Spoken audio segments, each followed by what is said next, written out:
अब भी हम देख के आए तो फांसी को कोई निशान नहीं है। निशान हो तो फांसी को, निशान कोई निशान नहीं है। वाकई चूड़ी भी मौली हुई पड़ी है उसके घर में। किसका? वो दाब धौस में डरा धमका कर रख की ना उससे बात करने दे रहे, ना उसके लिए फोन दे रखा। अगर कोई बात करने की कोशिश करे ना तो उससे बात भी न करने देते। ना तो नाक में लौंगे, ना हाथन में चूड़ी है, एक दो चूड़ी पड़ी है, ना पामन में पजेब है। सास तो बनी ठनी डोल रही है और वो ऐसे डोली जैसे कुछ है ही ना। पेट की बात बताई नहीं हमें। सास सर्वगत संग रह वही नहीं बताई कि मेरे संग मम्मी यू ऐसा हो रहा है या ना हो रहा। नो तो कह भाई मम्मी है, नो कह तू क्लियर लर गुंठी लार मोको जो स्प्लेंडर गाड़ी दिवा।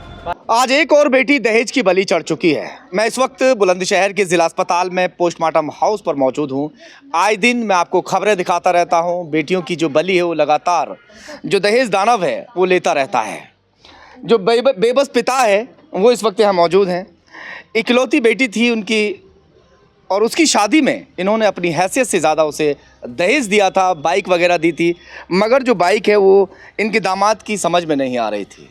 चलिए पूरी जानकारी लेता हूँ। बाबूजी क्या नाम है आपका? मेरा नाम मुकेश कुमार है। कहाँ से हैं आप? मांगरोल से। मांगरोल। बिटिया की शादी कहाँ की थी? मैं हाथमाबाद में करी थी। हातमाबाद। हाथमाबाद में क्या हुआ? उन्होंने दहेज पिता में उन्हें मार दी। दहेज मांग रहे थे वो। उधर बाइक दी थी, वो तोड़ फोड़ कर कर दी तो और अंगूठी अल्लाह मांग रहे हैं और बाइक मांग रहे हैं हम पैसे। गरीब बात है जी। नो बताओ दहेज सब चीज दही ही जैसा माँ बाप ने करो अकेली बेटी। कौन है? मैं ताई। अच्छा बिटिया का क्या नाम है? काजल। उम्र कितनी होगी? होएगी 26 साल। 26 साल। शादी कितना समय हो गया? 5 साल। शादी इसकी कहाँ की थी? हातमाबाद। हातमाबाद में। हातमाबाद। अब बताइए थोड़ा सा। सब चीज दही माँ बाप ने जितनी औकाती गरीब हैं, कोई जमीन जायदाद नहीं, सरकारी नौकरी नहीं, फिर भी दहेज ही मांगते चले जा में वो। कहाँ से दे में तुम बताओ जब बात है जी। हैं? क्या मांग रहे थे? अब लड़ दोबारा मांग रहा है। नो कह लड़ दो बाइक दो और लड़ गुंठी ब्याह में दे दी। अब दोबारा नो कह नहीं इकलिया तू तेरे माँ बाप भैया दंगे कहाँ से दे मैं उनको ही कमा कमा के देते रहे। इकलौती बेटी थी इनकी? इकलौती बेटी। दो भाई हैं। काजल की ताई है ना? हाँ ताई हूँ। कभी काजल ने आपको बताया कि क्या वो कहते हैं कैसे कैसे? नोई के वे है कि नो दहेज मांगे, मार पिटाई कर रहे हैं दहेज में। मार पिटाई कर रहे हैं। क्या तू अपने माँ बाप चाची का भी रो रो कर बुरा हाल है। चाची आप थोड़ा बताएंगे? आप बिटिया की चाची है ना काजल की? काजल ने कभी आपको बताया था जो परेशानी वहाँ पर वो भुगतती रहती थी? बताओ थोड़ा सा, बोलिए, मत कीजिए। वो दाब धौस में डरा धमका कर रख की ना उससे बात करने दे रहे, ना उसके लिए फोन दे रखा। अगर कोई बात करने की कोशिश करे ना तो उससे बात भी न करने देते। मोबाइल भी छीन के रखा हुआ, छीन लिया था उसका। अच्छा दिया ही नहीं? मोबाइल ना उसके भाई ने दिया, छोटे वाले ने। वो भी उन्होंने छीन के रख लिया। मतलब किसी से संपर्क न करने देते। अच्छा कि घर की कोई बात वो घर की कोई बात वो बता ना दे कि भाई किस तरह से रख रहे हैं परेशान या कैसे? जी। अच्छा जब बिटिया आती थी काजल आपसे क्या बताती थी वो सारी बातें वहाँ की? वो आने नहीं देते थे, संग आते थे, संग ही ले जाते थे। मतलब एक सेकंड के लिए भी उसे अकेला ना छोड़ते कि ये किसी को कुछ बात ना कहते। एक सेकंड के लिए भी मतलब अलग नहीं हटते थे? कौन आता था साथ? मतलब सास ससुर आवे। अच्छा और जो दामाद है आपके वो नहीं आते थे? दामाद भी आते तो दामाद भी उसी के साथ रहते। मतलब किसी चाची ताई या बहन या भाई किसी से भी बात नहीं करने देते थे।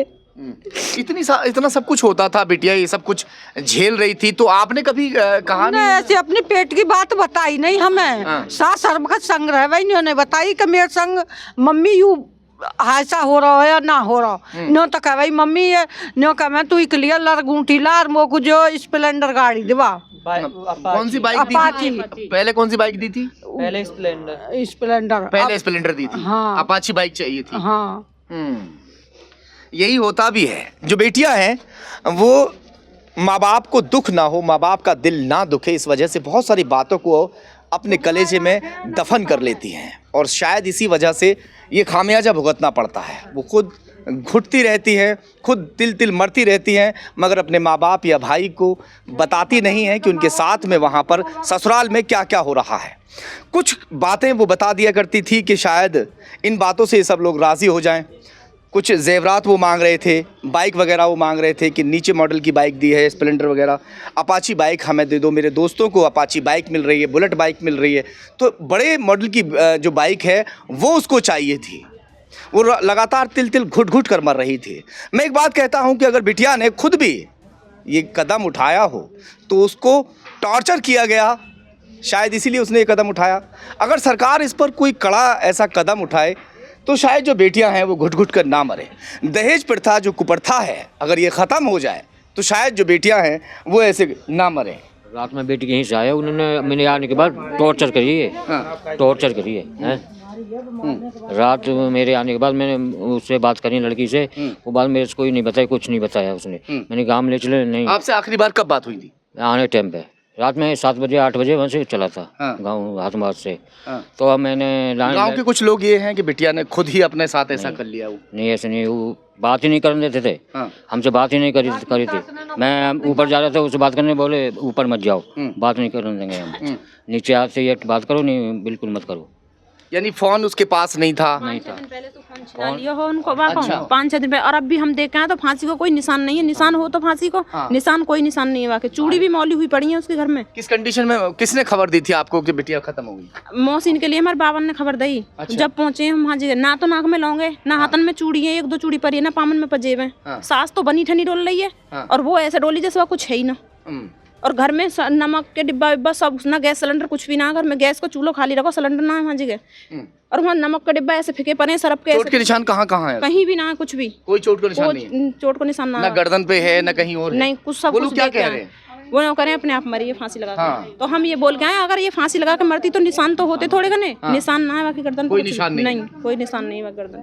तो ये क्या लगता है कि इन लोगों ने मारा है, क्या किया है? अब कुछ यही समझ में नहीं आ रहा है। लेकिन ये उसके अगर अपने आप से फांसी लगाती तो वाकई आगे कुछ निशान तो निशान होता, नार में होता निशान होता। कोई निशान नहीं है? कोई निशान नहीं है, वही फांसी ढीली ढाली है। जिस वक्त आप भाग दौड़ के वहाँ पहुँचे थे तो घर वाले जो उसके ससुराली जन है वो थे या भाग गए वहाँ से? हम जब गए, पुलिस वाले है, घर वाले सभी है, घर वाले बैठे थे वहाँ पे। थे? यहाँ कोई आया अभी उसके ससुराल से? उस साल से कोई नहीं है, छिप गए इधर थे। आगे बताइए, इधर आइए, इधर आइए ना, वहाँ से बोल रहे हैं, इधर आइए, आइए बताइए क्या है? हाँ सब बता दो। वहाँ पे जब पहुँचे हैं, पहुँचने के बाद में इधर आ जाए, कैमरा इधर गड़बड़ा रहा है, इधर आइए थोड़ा सा। हाँ, लड़की की जो सास है वो घर से बाहर, और उसके जो वो है वो सुबह को 6 बजे वो वहाँ जगह मौजूद है। उसके बाद में मौजूद के बाद में थोड़ी देर के लिए उसे मार के वो वापस चले गए। फिर जो बाद में जो पुलिस बुलाई है उन्होंने गांव के प्रधान को बताई है, तो प्रधान ने पुलिस बुला के अब फिर जब वो हाँ, जब आप लोग वहाँ भाग दौड़ के पहुँचे होगे तो जब पुलिस बुला ली वहाँ पे जो है कुछ वो ना कर दें, कुछ ये हम पे आरोप न लगा दें। और सरासर यही है, लड़की वो मारी गई है। और इसके बच्चे कहाँ हैं जो आपके नातिन वगैरह हैं? जी, हमारी लड़की हाँ, वो तो उनकी उनके पास ही है वहाँ पर। और यहाँ कोई आया नहीं है? अंतिम संस्कार के लिए वहाँ क्या कह रहे हैं आप अपने वहाँ ले जाएंगे, वहाँ पे जाएगी? तो नहीं, अभी तो वो वहीं जाएगी, ससुराल में। ससुराल से कोई यहाँ आया तक नहीं है अभी नहीं। और जो चाचा ताऊ वगैरह होते हैं खानदान के, कोई अभी तो वहाँ पे वो अभी पुलिस वाले भी अभी मौजूद हैं, वो आने ही ना दे रहे हैं। पुलिस वाले भी वहीं पे ही हैं, अभी भी बैठे हुए हैं। हाँ जी, लड़की की माँ जो है वो भी वहीं पे है। और कौन है वहाँ पे? चलिए खैर, फिलहाल जो बिटिया है उसका पोस्टमार्टम यहाँ पर हो रहा है। पोस्टमार्टम रिपोर्ट आने के बाद में साफ हो जाएगा कि मामला हत्या का है या फिर कुछ और है।